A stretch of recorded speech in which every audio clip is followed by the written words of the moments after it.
Welcome to Spirits Podcast, a boozy tour through myths and legends. Every week we pour a drink and learn about a new story from around the world. I'm Amanda. I'm Julia. And this is episode 74, Your Urban Legends Part 8, Grandma Extravaganza. Grandma Extravaganza. It is a true Grandma Extravaganza. Oh, it's so good. It's wonderful. I can't wait for you guys to listen to it. So much.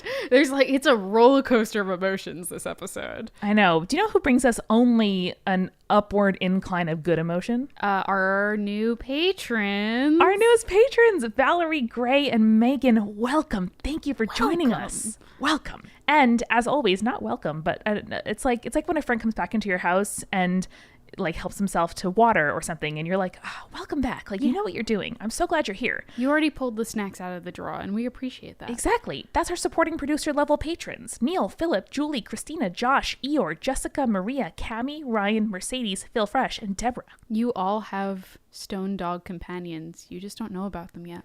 Oh, so beautiful. And thank you to our legend level patrons, those folks who enjoy the physical stuff club here with Spirits Podcast. Buggy, Rachel, Sandra, Ashley Marie, Leanne, Ashley, and Cassie. You guys never get scared by a demonic grandma when you go to get water in the middle of the night. I know. You see her and you're like, yo, what's up, Grandma? And you're totally cool with it. Julia, what did we drink this episode? Well, local hometown stories, local beers, Amanda. It's summer beer time. It's pretty exciting. I picked up a 6-pack of the Bronx Brewery Summer Pale Ale with lemon peel because I know you like citrus. I do. I love citrus. Anyone wants to bake me lemon bars? Nope, probably not fair. If you want to recommend lemon bars for me to buy in New York City. I love lemon bars. Might be my favorite pastry, actually. Yeah. Yeah, probably. Or like a lemon meringue pie. Probably my favorite. You know, I don't think I've ever had one. Julia's giving me very, I don't know how to describe this. Very interested eyes. Good to know. Good to know. Before we hop into the episode, we want to thank our sponsor this week, Dashlane, which is a free app and browser extension that makes sure you never forget another password. They make payments and identity and password generation really, really simple. And you can go to dashlane.com/spirits. That's DASHLANE.com/spirits to download it for free and find out more. And we'll tell you more about it later in the episode. Absolutely. Oh, and we also want to tell you guys that we actually have a new merch store. So we have new items coming soon. If you go to the same URL, spiritspodcast.com/merch, you can see our fancy new store. I am excited to see it because I didn't know about it until you just told me there. It is very pretty. The layout is very clean, and we have some new items in the works. So if you have ideas and requests or illustrator recommendations, now is the time to let us know on Twitter. We're at Spirits Podcast. Yes, tweet at us. Tweet at us your beautiful art. We love seeing and beautiful suggestions, obviously. Well, without further ado, enjoy Spirits Podcast episode 74, Your Urban Legends, Part 8.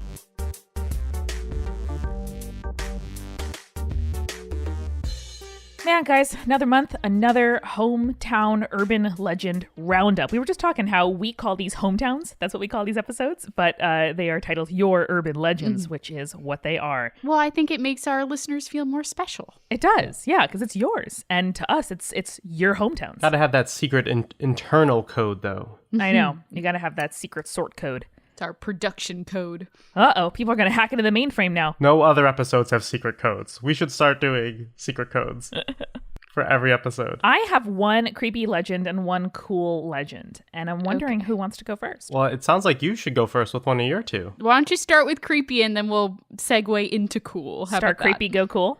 Mm-hmm. All right. Well, here we go. An email we got from Jessica. So she says, in a previous episode of Spirits, you asked for creepy, cool stories from grandparents. It just so happens that the only real ghost story I know was told to me by my mom's friend Cindy's grandma when I was about 10 years old.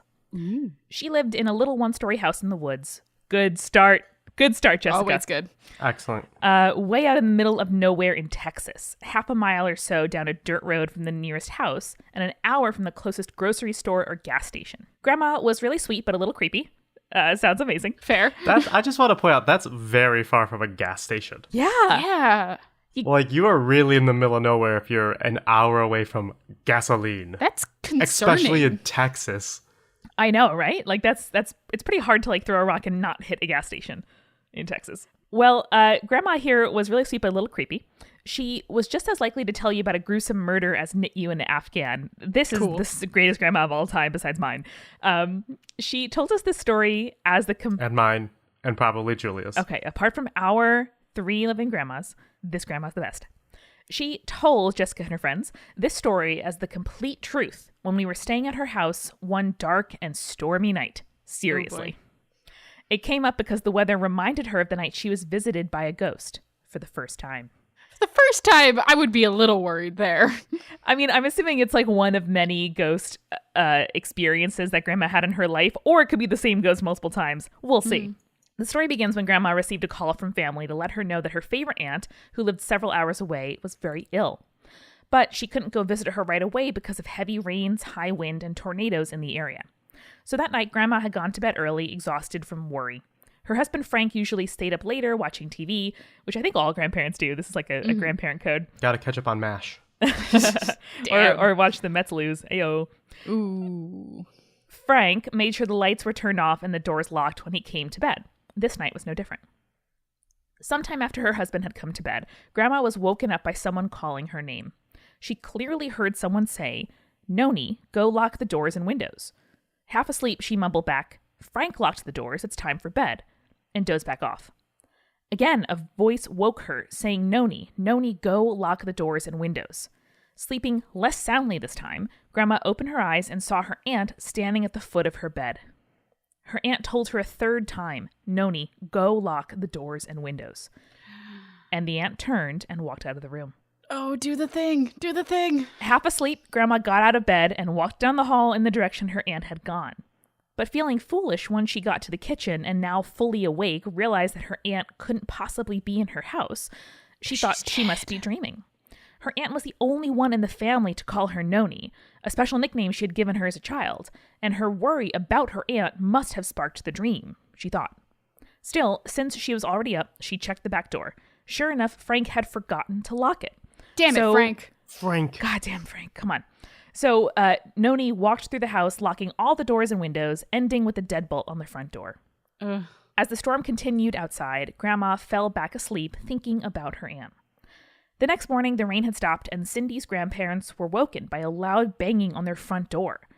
The police had come to see if they were okay, because sometime in the night, their closest neighbor had killed his wife and children with an axe, and the neighbors on the other side had called the police when he showed up on their porch covered in blood.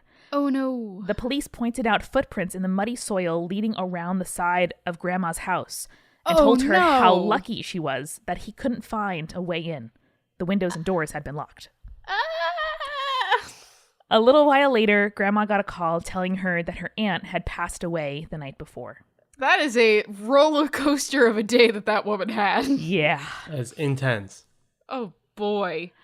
I just really loved the kind of defeating of the normal horror movie stereotype here, where, you know, Grandma like has people in the house with her. They have a safe routine. You know, someone is looking out for her and not haunting her. And it ends up, you know, arguably saving their lives. So, you know, it's too bad that the aunt passed away, but it sounds like, you know, whatever instinct of self-preservation or ghosts, you know, came together to save their lives that night.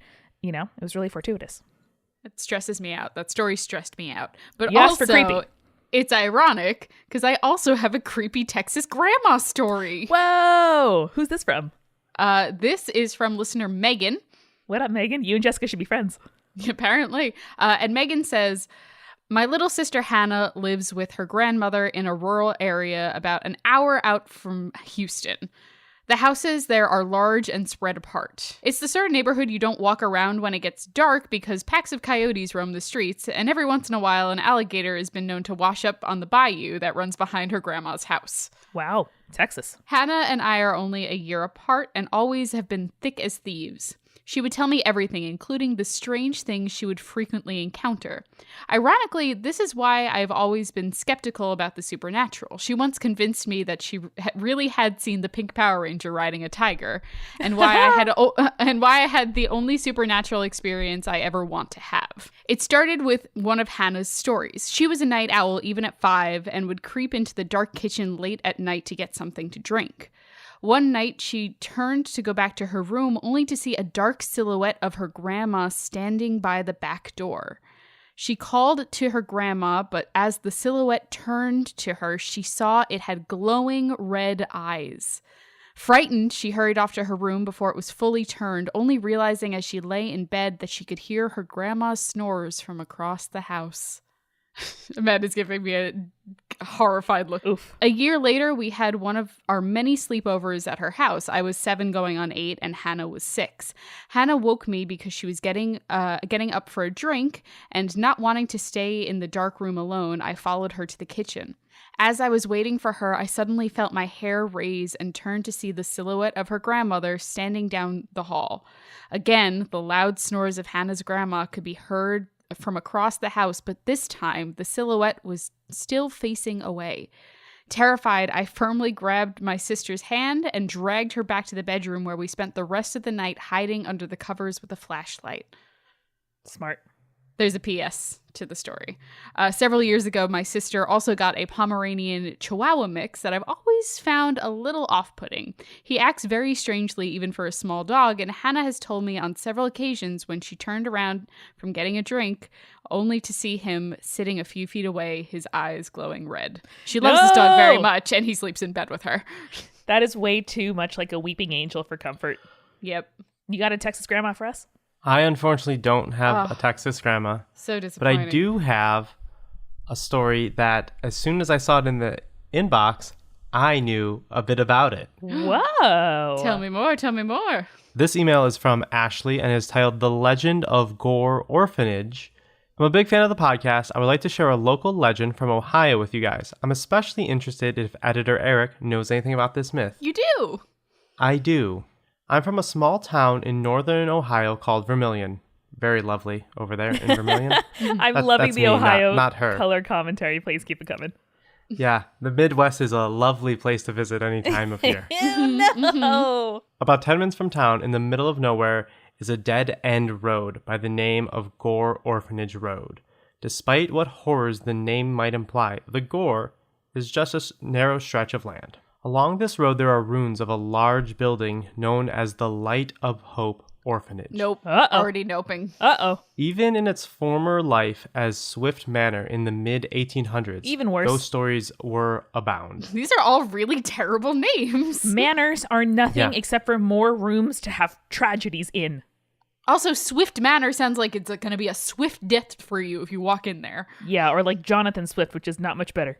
Ayo. A hot take. that really got to you, Erica. It's just, I wasn't expecting it. Didn't know what to do with it. There's not really anything to bounce off of with that one. It's just there it is. One of the tenants of the manor was known to even perform spirit seances on the property. From what I was told, the Light of Hope Orphanage burned to the ground in the early 1900s with the children trapped inside, leaving nothing but ruin in the fire's wake. It is said that if you go to the ruins, you can hear the screams of the children that died in the fire. Ouch. My mom actually had an experience here when she was younger.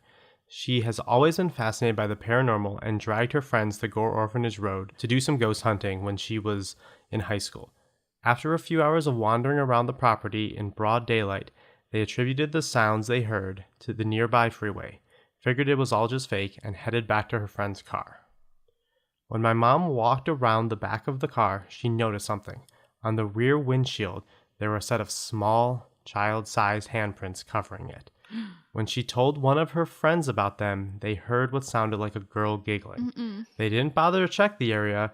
They all slammed the car doors and Scooby-Dooed out of there. Smart Smart. fucking move. Finally. Exactly. That's what you gotta do. Listen, spirits listeners have pretty good instincts. Even the stories that you share that are from your parents and grandparents, everyone is like knows what the fuck to do. That's why they're all still alive and with us. Yep. Exactly. She finishes with, to this day, she says it was one of the scariest things she has ever experienced. I do not blame her. That sounds creepy as fuck. I've never been to Gore Orphanage, but I know lots of people in college that would go there in the middle of night and just like walk around. I thought that there was an actual building still there, so I don't know if that's wrong or me misremembering or the fact that I was in college like almost 10 years ago and it might now be ruins. Yeah. True. But it is definitely a place that I've been told from multiple people that there are some weird, spooky children hauntings going on there. I mean, you're asking for trouble, I think, naming a place Gore Orphanage Road. Or Swift. Or... Say Gorge. Just give us that at least. Yeah. Then you're... Damn it, Ohio. Also, like, not that, like, obviously you want a good name for your orphanage, but Light of Hope Orphanage just sounds like it's gonna take, like, a left turn and just get... That sounds and like now the it sounds orphanage that you spooky. pick the Antichrist up from.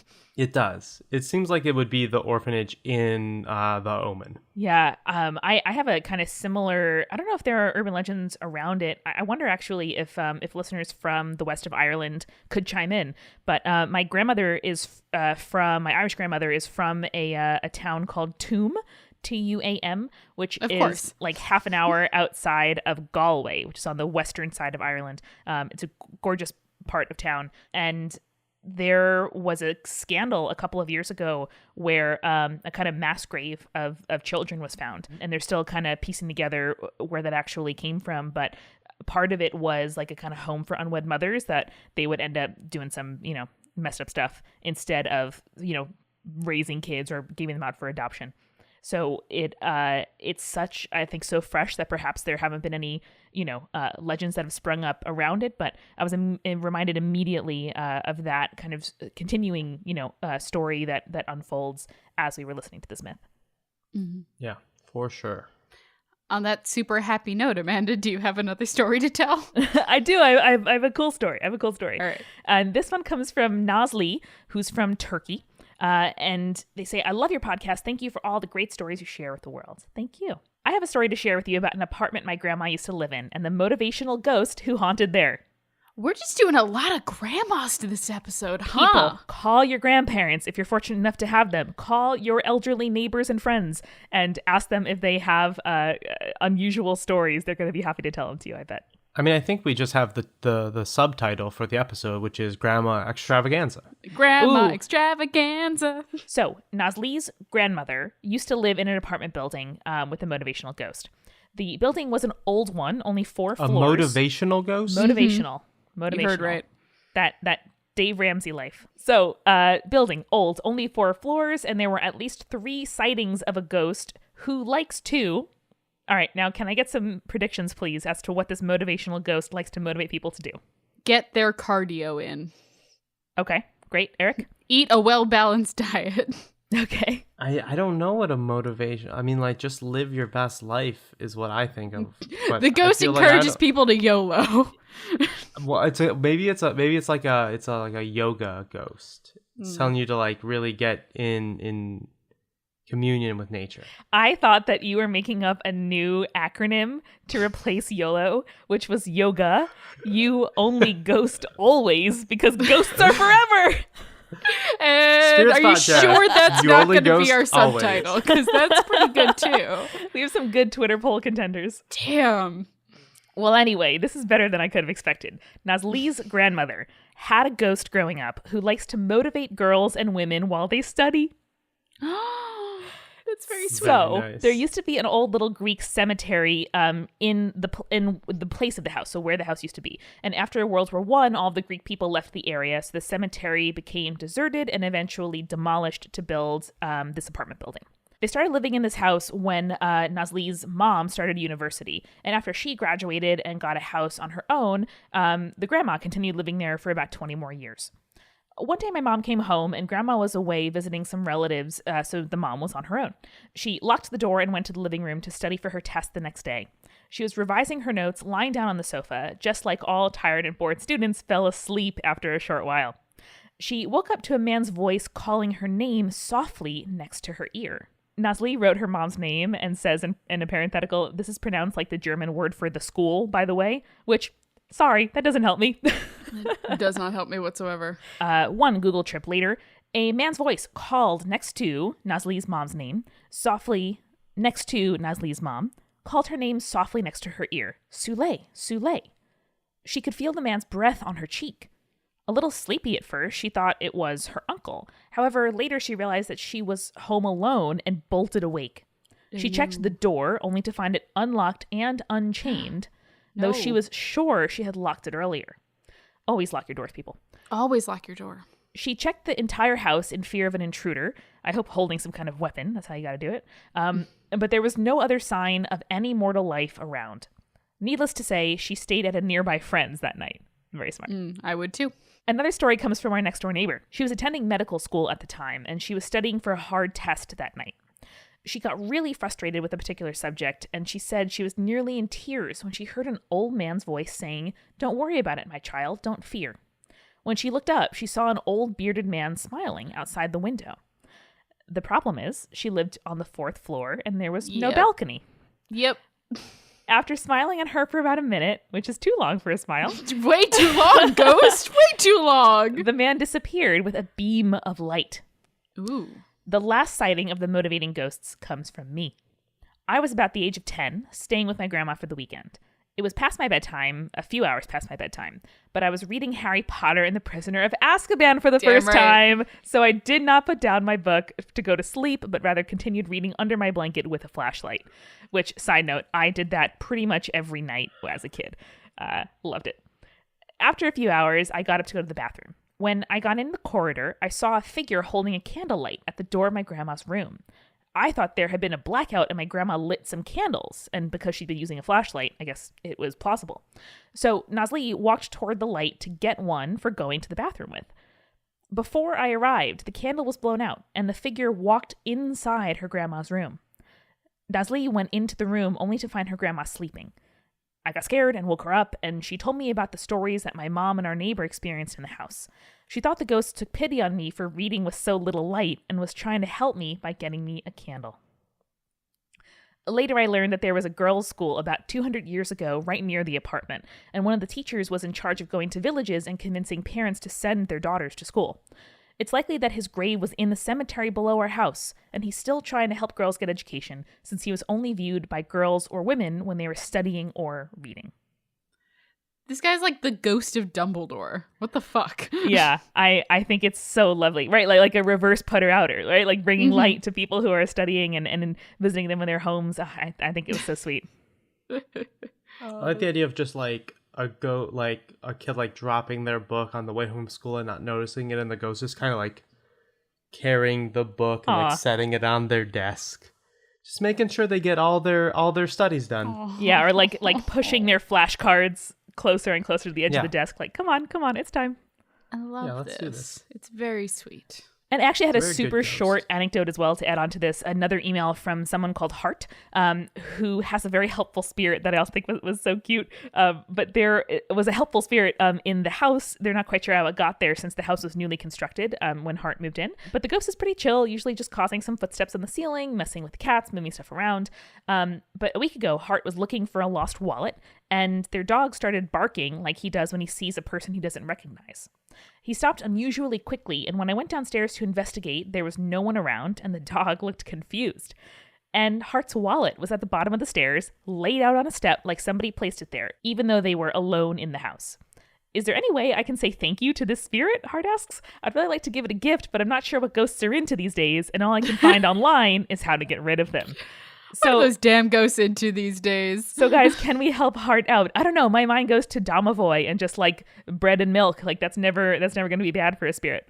Yeah, leave out some stuff. They'll probably like it. Maybe I was gonna say cookies and milk. Yeah, but I mean, pretty much It's same Santa thing. Claus. It's the ghost of Santa. maybe $1. I don't know. Maybe no, a dollar. What? No, $1 is not helpful. Why would $1 be helpful? It's not gonna. The ghost can just doesn't need money. Give it one of those like gold coins so that it can pay its fare across the river. Styx. That's not bad. Yeah, there's some. One of there's those something very good. Sacagawea coins. I asked someone for change the other day, and they gave me a golden $1, and I was like, How dare they? Who are you? Where do you think I'm from? Jules, before you tell us your next story, why don't we all get a refill? That sounds good. Julia, we talk often about spirits on the show. Yes, we do. We talk often about stuff that will come and steal your things, your house, your wife, your children in the middle of the night, maybe. Yep. And I whenever possible, want to minimize the chance that something is going to steal something of mine. That's fair. In my life. You know what I mean? So when I found out about Dashlane, I was super excited because it is a very beautiful app and a browser extension for your desktop computer or laptop that saves all your passwords. So you never have to remember new passwords for new sites or like, oh my God, this was in middle school days. What was my middle school password? Oh no. Author, woman, girl, friend, who knows? That sounds really useful because I have a bad brain sometimes and I forget my passwords all the time. I know. Or like, I don't know why I haven't memorized my credit card number because I've had the same credit card for like 4 years. I'm sorry. I know. I mean, it's actually probably for the best. But Dashlane saves your credit card info. It saves your address, your phone number, your email, like all that stuff that you have to repetitively fill out like freaking 4 times a day. It saves for you. And so it is super encrypted. It's super high tech. And you can, manage, you can update those things when you change your address. Just change it one time in Dashlane and then you can fill it out, whenever you have to go to a form. And it's the best. And Amanda, like as a podcast, you and I and editor Eric share a bunch of accounts to run for Spirits. It's hard to remember your own passwords, let alone the Spirits passwords. So this is so useful to us as podcasters or anyone who's trying to run a business that has a bunch of shared accounts. Absolutely. And Dashlane is free to use. So everyone, you should go right now to dashlane.com/spirits to download, again, the app if you're on mobile or the desktop, laptop, app, and browser extension. And you can actually use the code SPIRITS to get 10% off a premium membership for new users if you want to upgrade to a premium membership. And who doesn't want a premium membership? I know. The premium thing is just better. It always is. It just is. So thank you again to Dashlane. They've made our lives substantially easier over the last month. I have 4 Patreon accounts. 4! Yeah. 3 podcasts and a personal account. It's crazy. It is. Too many passwords. Thank you, Dashlane. Thank you, Dashlane, for making sure that none of our online info gets stolen by gremlins or grandmas. Yeah. Gremlins or grandmas. So that's dashlane.com/spirits, dashlane.com/spirits, with the code SPIRITS getting you 10% off a premium membership for new users. Do it up. Thanks, Dashlane. Okay, so my story is from a listener named Petra, and the subject line was my ghost stories and appreciation of you cats. And I read it as your cats. I was like, we have cats? So we definitely... The Spirits team cats. We definitely have a ghost cat. We do. Amanda owns a ghost cat. Confirmed that. It's canon. Yes. So Petra says, hey, I just finished binging all your episodes. Nice. Your hometown college ghost stories episodes got me thinking about my own experience, which, to be honest, are far too many for comfort. These are the 3 most impactful ones, told as quickly as my quick break will allow. I hope you enjoy. Is enjoy the right word here? I hope you imagine these and react in a satisfying manner. Words are hard. Oh, Petra, they are. You can do at least one of those things, for sure. Petra says, I saw my first ghost as a young child. It was dark. It was always dark in this hallway, especially in winter. I remember blundering around as I usually did, using pencils as dolls and playing at the entrance to this hallway. After a few moments, I looked up, and there it stood, shrouded in flame and growling loudly at me. But I wasn't afraid, and I knew it was there to protect me. Pokemon had taught me so well. Charizards aren't inherently evil. It's just a fucking great line. I love that. Oh my gosh. And wait, was it a humanoid or a dog? Like, what was the figure? It just said it. Wow. I mean, it was a Charizard. I guess it was a Charizard. Right. Oh, it was a ghost Charizard. Yes. I'm into it. It's fine. Where was this again? In a dark hallway in her house. Ugh. Yeah. Nope. That should be like in like an old castle or some kind of like stone structure. This doesn't seem like the kind of thing that's in a house. So she continues, that as an adult feels ridiculous to relay, but at the time it was so completely real to a young loner child who was allowed to watch Pokemon twice and then get lost in their own imagination. I think the next mystical experience was laying in bed and waking up to a ghostly hand reaching from the canopy to touch my hand before disappearing. I felt warm, calm, and the next day we found out my great-grandmother had died that night. Wow. It's a lot of difference so far. It's like 2 very different ghost things. For sure. Well, she starts the next section with, the last I almost hesitate to put into words as it was traumatizing and truly terrifying. So 2 good experiences and then the traumatizing one, which is like, our brand. I was 20 and not super great when I started to have waking nightmares, which, while scary, would quickly dissipate when I told myself I was just tired. I also had sleep paralysis and proper nightmares. One night, after taking hours to get to sleep, I experienced the most intense vision of someone dragging me across a dark field while I fought against them. And when I woke up, I was piled in the furthest corner of my bed, north on the compass. The door was locked, all of my electronics unplugged and turned off, and my body had bruises from the struggle. No one in the house at the time had heard anything. Thankfully, nothing like this has ever happened again. I did what any rational person would do and made salt barriers around all the ways into my room. Good plan. And told whatever was in my room to get the fuck out. Wow. And she ends it on kind of a nice note, which is, thank you so much for being unabashedly feminist, powerful, funny, and nerdy. I love your podcast and have been telling people I know about it. As a queer femme human, it's been so refreshing to hear men, women, and non-binary folk, along with the general normalization of queerness after a year of respectful but straight podcast listening. Thank you, Petra. Thank you very much, Petra. Sometimes you get tired of all that straight, am I right? Yeah. That sounds like such an interesting array of ghost experiences. My great-grandmother passed away when I was maybe 8 or 9 on Halloween, which was her favorite holiday. And she was like super into Halloween, like super decorated the house, loved scaring kids, like loved giving out candy. She was a fucking badass. And I remember sort of in the morning waking up with a kind of like, I don't know, like melancholy but protected, just sort of like accepting something that I didn't really understand. And it may have been, revisionist kind of in the past, but that anecdote is really vivid for me. I think there's always been something a little bit relatable about feeling a connection to the spirit world, especially when people you know and love are the ones who are passing on.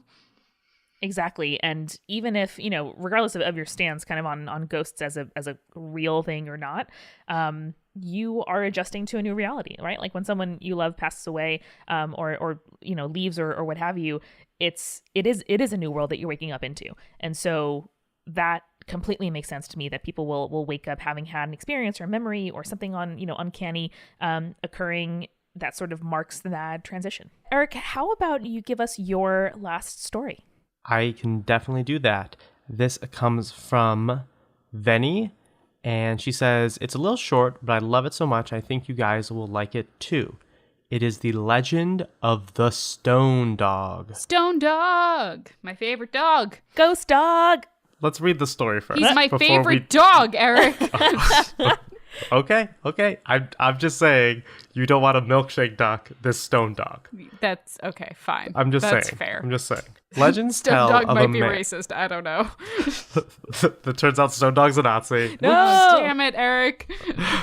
Legends tell of a man. Some say he was a Spanish soldier. Others say it was a fisherman that found a stray dog. The dog was in bad shape, and the man decided to tend and care for the dog. They formed a strong bond of friendship and were hardly seen without one another. People who would constantly see them together in the old part of the city would recognize and say hi to them. Sometimes the man would take his dog with him when he went fishing in the shallow waters. One day the man had to leave by sea, either to Cuba to fight in a battle or out fishing in the deep waters, and he had to leave his faithful friend behind. No. That day the dog, who most people like to call Amigo, was acting restless. Amigo mio, no! Because his owner was not around, people would leave food and water for Amigo. After many days, the news that the man had died at sea spread all over town. No! And the people took pity on Amigo and tried taking him in, but he would run towards the bay. As days passed, his loyalty never waned, and at some point he jumped in the water from the bay and swam until he reached a large reef just outside the bay, where he waited for the return of his friend. No, Amigo! This is basically the really sad dog story from Futurama, and I hate it. I don't like it. He spent so much time there that the poor dog turned to stone, and up until a couple years ago, you could still see the stone dog sitting on the reef, looking into the horizon. Unfortunately, the stone dog can't be seen anymore due to erosion and the passage of time. Fucking climate change, god damn it, taking my stone dog. But the legend is still very much alive. Did you purposely pick the saddest story Eric, to what end the on, hell? Eric? God damn it. The world is scary and sad enough. There is plenty of evidence in these episodes that I only read the first sentence of these, I hate and I you do so not know much. what I'm about to read. But I've the said it at least pupper. 2 other times, so I did not know that I was going to read the saddest story How about this could dog. you? All And I right. regret ever insinuating that Stone Dog could milkshake No, himself. he's the 'cause most he's precious. the perfect dog. He's so good. So, listeners, as you send us your urban legends, please, in the first sentence, say, Eric, don't read this one, because we will. Eric, it's so sad. Or at Please least don't. like, Eric, this is gonna be sad. We might want to like prep everybody beforehand. I didn't know. I had to Or, read. buddy, I had to read you it. can read. You can read the email. You can read the email before you choose it, bud. But it's more fun for all of us to be surprised. Whatever you say. Except for this time. Except for this one, which it wasn't more fun. Boy, Well, Eric, the you're ghost killing of me. the stone doggo is welcome in my house anytime. Anytime. He doesn't shed because he's made of stone. Doesn't make me sneeze because he's a ghost. And also a pupper that's made of stone. Ghost pupper. I love it. Are you allergic to stone? No. Because the stone pupper won't make you sneeze. You've got the stone doggo and the heck puppers. Oh. They're hanging out together. No. My Get us the favorite. image. We need like a listener stories of just ghostly puppers. I know, and I don't want to like push our luck because the heck pupper drawings were so good. But if they someone were wants so to good. send us a heck pupper and a stone doggo hanging out, I'm not gonna say no. I'm Or gonna just a retweet stone it. pupper. Just a stone pupper. Stone doggo, sorry. We can't mix up our puppers and doggos here. Do we have another story, or is that No, are we that ending you on that? ended it on the saddest story. Oh no! I'm Gee, so thanks, sorry, buddy. Thanks, bud. I'm so sorry, You done guys. fucked If up. you guys need something to lift your spirits, listen to one of the other multitude shows like Potterless. That's always a hoot. You know what? That is actually true. That'll hopefully like lift your spirits right back up. Yeah, if you like the three of us yelling at each other lovingly as BFFs do, you should listen to Way Station. It's a podcast we have where the three of us rewatch one of our favorite shows, Lost Girl, which is on Netflix and bingeable, at least here in the US. And it's ridiculous and campy and lots of stuff goes on. And there are very questionable mythological creatures. And we have a heck of a good time. So that show is Way Station. Can I plug a show that isn't one of ours? Hell yeah. So I actually just started listening to a new show called TV Party. It's a Consequence podcast production. It's by our friends who also do Alka Hollywood, but it's mainly a feminist-driven TV show review. So if you like our Way Station kind of dialogue, it's very similar to that. I love it. And as Eric said, Potterless is also a super good bet. We're going to be Julia and me on an upcoming episode, and I think Schneider has one more as well before all is said and done. So it's a very good time. Mike is very funny. I hope so. I have to compete. That's true. I'm still gutted for that number one spot. I know. Number one guest. I know. People like to tweet to Mike who their favorite guests are, and we are somewhat in a somewhat real race to see who. I mean, actually there's is definitely the a favorite. race for It's first very, between Julia it's getting and really Eric. intense. And then I think Amanda's solidly holding third, and I'm way at the Listen, bottom. I don't send you guys every tweet that mentions me as the favorite because I'm don't not do that bad. either. I got the worst episodes, and Julia cheated by picking some of the It's best not episodes. cheating by asking which ones I wanted to do, okay? I was assigned bad episodes, and that's unfair if you got to pick good episodes. That's all I'm saying. Well, I think the true best guest, Eric, would make the best of their situation, huh? And elevate every chapter to be Yeah, a buddy. wonderful Yeah. romp. Yeah, Yeah, I think my episodes are the best for what I was given. True. sure. But I think Sure, a lot Jan. of people skipped over my episodes knowing how boring those chapters were, so they didn't experience the fullness of my true comedy. Well, to finish out our recommendation corner here, Join the Party is the other show that we have on Multitude. Now, who does that star, Oh, Amanda? no. Some nerds. Some nerds, me and three other nerds, And we play Dungeons and Dragons every week, and it sounds like an audio drama. It's beautiful. There's original music and sound design and really good editing. They're all under an hour. And it's a story of a band of ragtag friends saving two husbands at their wedding. That's where we open the story. And so if you like queer stuff, feminist stuff, good stories, there's also some cute pups, a lot of animals. My character has a pupper, and she is the cutest dog of all time.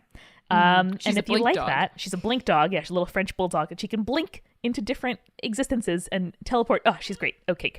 So that's join the party. And if you want to, read more of these shows and be like, whoa, that was a lot of names. What? You can look in the description of this podcast or go to multitude.productions, and we have links to all of them. Well, thank you for joining us for another Hometowns episode. And until next time, just remember, stay creepy. Stay cool. Spirits was created by Amanda McLaughlin, Julia Schaffini, and Eric Schneider, with music by Kevin MacLeod and visual design by Allison Wakeman. Keep up with all things creepy and cool by following us on Twitter, Tumblr, Facebook, and Instagram @Spirits Podcast. We also have all our episodes, collaborations, and guest appearances, plus merch on our website, spiritspodcast.com. Come on over to our Patreon page, patreon.com/spiritspodcast, for all kinds of behind-the-scenes stuff. Throw us as little as $1 and get access to audio extras, recipe cards, director's commentaries, and patron-only live streams. And hey, if you like the show, please share us with your friends. That is the best way to help us keep on growing. Thank you so much for listening. Till next time.